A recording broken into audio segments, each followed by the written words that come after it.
Film کی شروعات ایک سنسنی خیز منظر سے ہوتی ہے جہاں ہندوستانی فوج کا ایک قافلہ انتہائی جدید ہتھیار لے کر جا رہا ہوتا ہے۔ اچانک ایک پراسرار حملہ آور آتا ہے اور ٹیکنالوجی سے لیس اس ہتھیار کو چرا لیتا ہے۔ یہ حملہ اتنی مہارت سے کیا جاتا ہے کہ فوج کو سنبھلنے کا موقع بھی نہیں ملتا۔ اس واقعے کے بعد فوج کی اعلیٰ کمان حرکت میں آتی ہے اور تحقیقات کا آغاز کرتی ہے۔ یہاں ناظرین کو پہلی بار فلم کی ہیروئن کیپٹن میشا سے تعارف کروایا جاتا ہے جو نہایت بہادر اور ہوشیار افسر ہوتی ہے۔ شنگھائی میں ایک اور حملے کے دوران وہ حملہ آور کا سامنا کرتی ہے مگر وہ پھر بھی بچ نکلتا ہے۔ وہ ایک خفیہ مشن پر ہوتی ہے اور اس کے پیچھے ایک بہت بڑا خطرہ ہے جو ملک کی سلامتی کو خطرے میں ڈال سکتا ہے۔ کمانڈنگ آفیسر کرنل آزاد کیپٹن میشا کو حکم دیتے ہیں کہ وہ دو سابق فوجی فیروز عرف فریدی اور راکیش عرف راکی کو تلاش کرے اور مشن پر دوبارہ شامل کرے۔ یہ دونوں ماضی میں کورٹ مارشل ہو چکے ہوتے ہیں مگر ان کی مہارت اور بہادری اب بھی بے مثال ہوتی ہے۔ راکی تو فوراً مشن کا حصہ بننے کے لیے تیار ہو جاتا ہے مگر فریدی پہلے ہچکچاتا ہے۔ دونوں کا آپس میں ایک دلچسپ رشتہ ہوتا ہے جس میں مزاح، تناؤ اور وفاداری شامل ہے۔ ان کے کردار میں تضاد بھی ہے۔ فریدی سنجیدہ اور نظم و ضبط کا قائل ہے جبکہ راکی لاپرواہ اور مزاحیہ مزاج کا حامل ہے۔ یہی تضاد فلم کی کہانی میں کشش پیدا کرتا ہے۔ لندن میں ٹیم کی ملاقات ایک ہیکر پرمندر عرف پام سے ہوتی ہے جو ان کے مشن میں تکنیکی مدد فراہم کرتی ہے۔ پام ایک دلچسپ اور شوخ مزاج لڑکی ہے جو ہر صورتحال کو ہنسی میں بدل دیتی ہے مگر اس کی مہارت ناقابل انکار ہے۔ ٹیم ایک خفیہ سرنگ کے ذریعے دشمن کے اڈے میں داخل ہوتی ہے تاکہ چوری شدہ ہتھیار واپس حاصل کیا جا سکے، مگر وہاں ایک اور بڑا انکشاف ہوتا ہے۔ چوری شدہ ہتھیار دراصل ایک انسان ہے، کیپٹن پریا، جو کہ فریدی کی سابقہ محبت ہے۔ پریا کے دماغ میں بھارت کی سب سے جدید دفاعی ٹیکنالوجی کرن کوڈ کا ڈیٹا محفوظ ہوتا ہے۔ یہاں سے کہانی میں سسپنس اور جذبات کا طوفان آ جاتا ہے۔ پریا کو ایک سائنسدان نے یرغمال بنایا ہوتا ہے جو ماضی میں فریدی اور راکی کا دوست تھا مگر اب دشمن بن چکا ہے۔ اس کا نام کبیر ہوتا ہے اور وہ انتہائی ذہین مگر خطرناک سائنسدان ہے۔ کبیر نے اپنے ذاتی تجربات کے لیے فوجی کلون بنانے کی کوشش کی تھی مگر فوج نے اس منصوبے کو مسترد کر دیا۔ اس انکار سے ناراض ہو کر کبیر نے اپنی راہوں کو بدل لیا اور اب وہ ملک سے بدلہ لینا چاہتا ہے۔ کبیر نے پریا کو اغوا کر کے اس کے دماغ سے کرن کوڈ حاصل کرنے کی کوشش کی تاکہ وہ بھارت کے تمام دفاعی نظام پر قابض ہو جائے۔ اس نے راکی اور فریدی کے کلون بھی تیار کیے جو اصل سے زیادہ طاقتور اور بے رحم ہوتے ہیں۔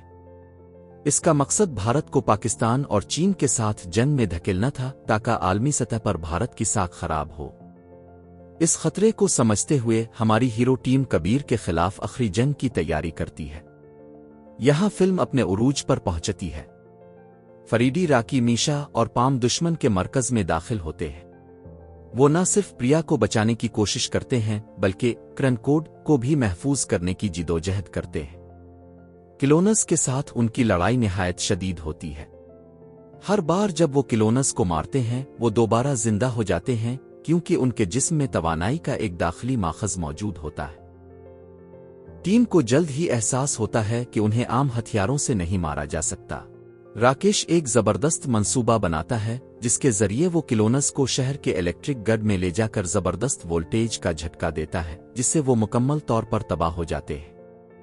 فریدی اس دوران کبیر کا سامنا کرتا ہے اور ان کے درمیان ایک جذباتی مکالمہ ہوتا ہے جہاں پرانے دوستی کے لمحے، دھوکہ دہی اور انتقام کی باتیں ہوتی ہیں، مگر کبیر باز نہیں آتا اور ایک فضائی حملہ شروع کر دیتا ہے۔ کبیر کا فضائی حملہ بھارت پر تباہی مچا سکتا تھا کیونکہ اس نے خفیہ طور پر بھارت کے دفاعی سسٹم کو ہیک کر لیا تھا، مگر پریا جو اب ہوش میں آ چکی ہوتی ہے ایکلبیا او نامی پاس ورڈ کے ذریعے کرن کوڈ کو دوبارہ ایکٹیویٹ کرتی ہے۔ یہ وہی پاس ورڈ تھا جو اس کے اور فریدی کے درمیان ایک پرانا راز تھا۔ کوڈ ایکٹیویٹ ہوتے ہی کبیر کی تمام چالیں ناکام ہو جاتی ہے۔ بھارتی افواج کا دفاعی نظام دوبارہ بحال ہو جاتا ہے اور حملے کو ناکام بنا دیا جاتا ہے۔ یہ لمحہ نہایت جذباتی ہوتا ہے جب فریدی اور پریا کی آنکھوں میں آنسو ہوتے ہیں مگر ان کی قربانی رنگ لاتی ہے۔ آخری مرکے میں کبیر اور فریدی کے درمیان ہاتھا پائی ہوتی ہے۔ کبیر جو کہ اب مکمل پاگل ہو چکا ہوتا ہے، فریڈی کو مارنے کی کوشش کرتا ہے مگر راکی وقت پر پہنچ جاتا ہے۔ دونوں دوست مل کر کبیر کو شکست دیتے ہیں۔ کبیر بالآخر مارا جاتا ہے اور اس کے خفیہ ٹھکانے کو تباہ کر دیا جاتا ہے، مگر فلم یہاں ختم نہیں ہوتی۔ اس کے بعد ایک پوسٹ کریڈٹ سین آتا ہے جس میں دکھایا جاتا ہے کہ کبیر مکمل طور پر مرا نہیں ہے، وہ ایک خفیہ لیبارٹری میں موجود ہوتا ہے جہاں وہ پھر سے کسی نئی سازش کی تیاری کر رہا ہے۔ فلم کا اختتام ایک مثبت پیغام کے ساتھ ہوتا ہے، قربانی، دوستی، حب الوطنی اور اتحاد کا۔ راکی اور فریڈی کو دوبارہ فوج میں بحال کیا جاتا ہے اور ان کی عزت بحال ہو جاتی ہے۔ میشا، جو کہ اس مشن کی ہیروئن تھی، ایک بار پھر اپنی ٹیم کو سلیوٹ کرتی ہے۔ پام اپنی شوخ طبیعت کے باوجود مشن کی سب سے اہم ٹیکنیکل معاون ثابت ہوتی ہے۔ ان سب کا رشتہ اب ایک خاندان جیسا ہو چکا ہوتا ہے۔ فلم کے آخر میں سب ایک ساتھ کھڑے ہو کر موک کے لیے سلیوٹ کرتے ہیں اور ناظرین ایک جذباتی لمحے سے دوچار ہوتے ہیں۔ بڑے میاں چھوٹے میاں ایک ایکشن، سائنس فکشن اور جذبات سے بھرپور فلم ہے جو محض ایک روایتی ایکشن فلم نہیں بلکہ ایک مکمل سینما تجربہ ہے۔ فلم میں جدید visual effects, high tech action scenes اور دل کو چھو لینے والے جذباتی مناظر ہیں۔ فلم کے ہدایت کار علی عباس ظفر نے ہر کردار کو ایک مقصد دیا ہے۔ اکشے کمار نے فریڈی کے کردار میں اپنی سنجیدگی، تجربہ اور ایک سپاہی کی روح کو بہترین انداز میں پیش کیا ہے۔ دوسری جانب ٹائیگر شروف نے راکی کے کردار میں ایک نوجوان، شوخ اور دلیر سپاہی کا کردار ادا کیا ہے جو اپنے ملک کے لیے جان دینے کو تیار ہے۔ پریا کا کردار بھی ایک مضبوط عورت کا پیغام دیتا ہے جو نہ صرف ذہین ہے بلکہ بہادر بھی۔ خواتین کرداروں کو اس فلم میں کمزور نہیں بلکہ طاقتور اور فیصلہ ساز دکھایا گیا ہے، خاص کر کیپٹن میشا۔ پام کا کردار ایک مزاحیہ ریلیف ہے مگر وہ بھی مشن کی کامیابی میں اہم کردار ادا کرتی ہے۔ فلم کے ولن کبیر کو محض برائی کا پیکر نہیں بلکہ ایک ٹریجک ولن کے طور پر دکھایا گیا ہے جس کی کہانی، ماضی اور جذبات بھی جڑے ہوتے ہیں۔ یہ فلم دیکھنے والے کو محض تفریح نہیں دیتی بلکہ سوچنے پر بھی مجبور کرتی ہے۔ فلم کے تکنیکی پہلو بھی شاندار ہے۔ اس کا back ground music, camera work اور لوکیشنز آنکھوں کو خیرہ کر دیتے ہیں۔ لندن، شنگھائی اور راجستھان جیسے مقامات کو نہایت خوبصورتی سے فلمایا گیا ہے۔ ایکشن مناظر کو عالمی معیار پر ڈیزائن کیا گیا ہے۔ لڑائی کے سینز، دھماکے، گاڑیوں کا تعاقب اور ہائی ٹیک گیجٹس، سب کچھ بہت خوبصورتی سے ڈائریکٹ کیا گیا ہے۔ فلم کی ایڈیٹنگ بھی قابل تعریف ہے جس کی وجہ سے 2 گھنٹے 45 منٹ کی فلم کہیں بھی بور نہیں لگتی۔ اب جب کہ فلم کا اختتام ایک پوسٹ کریڈٹ سین پر ہوتا ہے، ناظرین کو یقین ہو جاتا ہے کہ فلم کا سیکوئل ضرور آئے گا۔ کبیر کی واپسی ایک نئے خطرے کا اشارہ ہے اور یہ بھی امکان ہے کہ وہ نئی نسل کے کلونز کے ساتھ ایک بار پھر جنگ چھیڑ دے گا۔ بڑے میاں چھوٹے میاں 2 کے لیے بنیاد رکھ دی گئی ہے جس کا ناظرین کو شدت سے انتظار رہے گا۔ یہ فلم اکشے کمار اور ٹائیگر شروف کے کیریئر کی بڑی فلموں میں سے ایک سمجھی جا رہی ہے۔ کبیر کی ممکنہ واپسی ایک بار پھر بھارت کے سلامتی نظام کے لیے خطرہ بن سکتی ہے۔ فلم کے پوسٹ کریڈٹ سین میں جب اسے ایک خفیہ لیبارٹری میں دکھایا جاتا ہے تو ناظرین کو احساس ہوتا ہے کہ کہانی ابھی ختم نہیں ہوئی۔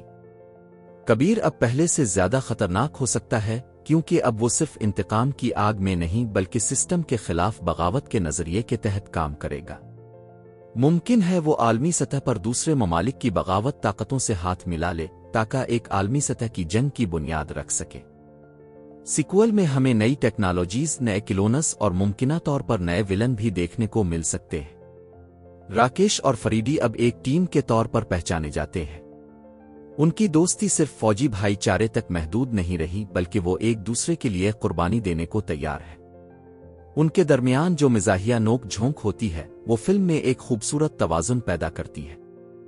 فلم کے اگلے حصے میں ان کی ذاتی زندگیاں بھی سامنے آ سکتی ہیں، شاید راکی کسی محبت میں مبتلا ہو جائے یا فریڈی اپنے ماضی سے مکمل طور پر نجات حاصل کرے۔ ٹیم میں میشا اور پام کی موجودگی مستقبل میں مشن کے لیے ایک مضبوط بیس بن سکتی ہے۔ فلم کے اثرات صرف ایکشن تک محدود نہیں بلکہ اس نے یہ بھی دکھایا کہ سائنس کا غلط استعمال کس قدر خطرناک ہو سکتا ہے۔ کبیر جیسے ذہین دماغ اگر راہ سے بھٹک جائیں تو وہ قوموں کو تباہی کی طرف دھکیل سکتے ہیں۔ فلم سائنس، حب الوطنی، اخلاقیات اور انسانی رشتوں کے بیچ ایک مضبوط مکالمہ کھولتی ہے۔